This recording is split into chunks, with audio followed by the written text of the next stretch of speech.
We live in a world of constant shift, vibration, and energy. If you could change the field and change the information in the field, is it possible then you can change the experience in three-dimensional reality? And the closer you get to singularity, to source, to oneness, to wholeness, to absolute, whatever you want to call that, and you're creating from the field instead of from matter, every thought in the quantum produces a frequency. So the thought of your wealth in the quantum should produce the frequency or the feeling of abundance. By focusing on nothing, on space, there is a recalibration of the nervous system back to more order, back to more wholeness, back to more oneness. And if you're going to marry a clear intention with an elevated emotion to create reality, you better have a coherent brain, because that's the mechanism that sends the signal out. That's the directive. That's the intention. That's the possibility. It's the creative center. And if you're going to combine it with an elevated emotion, if you're going to believe in that future that you're imagining with all your heart, it better be open. You better learn how to activate it, and you got to feel into that heart of yours. And when you do, you begin to change your electromagnetic field. In fact, you have a Wi-Fi signal, and if the thought sends a signal out and the feeling draws the event back to us, if the thought is the electrical charge in the quantum field and the feeling is the magnetic charge, and the heart has a magnetic field, and this is beyond polarity, this is wholeness, this is oneness, this is the union of opposites. It means that we have to feel the feeling before the experience, and not wait for the healing to happen to feel gratitude, or the new relationship to feel love, or the wealth to feel abundance or worthiness, or the mystical moment to feel awe. That would be cause and effect. We want to cause and effect. So then causing an effect in your life then means then you have to lay down the very thing you use your whole life to get what you want for something greater to occur. And that's a big step for a lot of people. What's the significance of that? We can all get successful. You can learn certain skills, you can be trained, you can make the right choices, you can learn from your mistakes, you can take more courses, more seminars, you can go at it matter to matter. This is the plane of doing. You can predict the outcome, you can plan for the outcome, do all those things. There's rules in this three-dimensional world.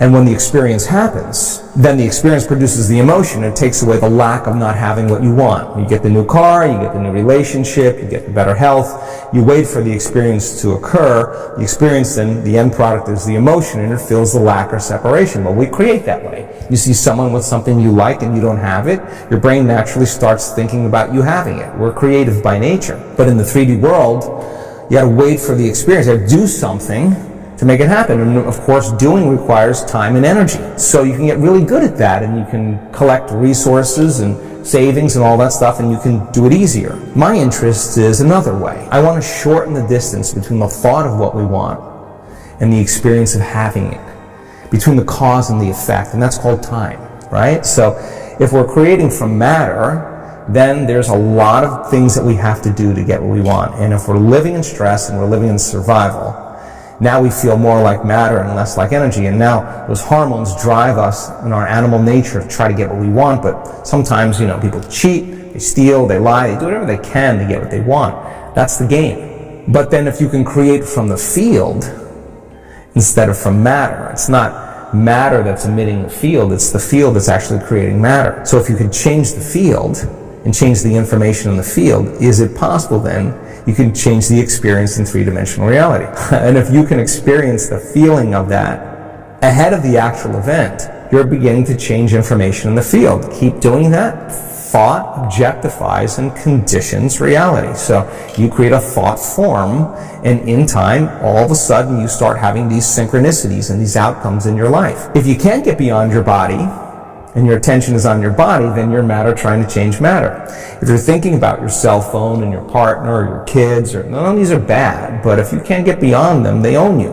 If you're thinking about how much time it's going to take or how much time the meditation is going, you haven't dissociated from the very world of three-dimensional reality to create something differently with. So that process of overcoming ourselves, that process of overcoming is the process of becoming. So many people say, I really believe that this information, or that you could actually create a better life for yourself, or you could heal yourself. I always believed that it was true, and I saw the testimonials of other people, I've read the information, I saw the scientific research. I just never believed it could happen to me, or that I could do it. Now this is a big moment.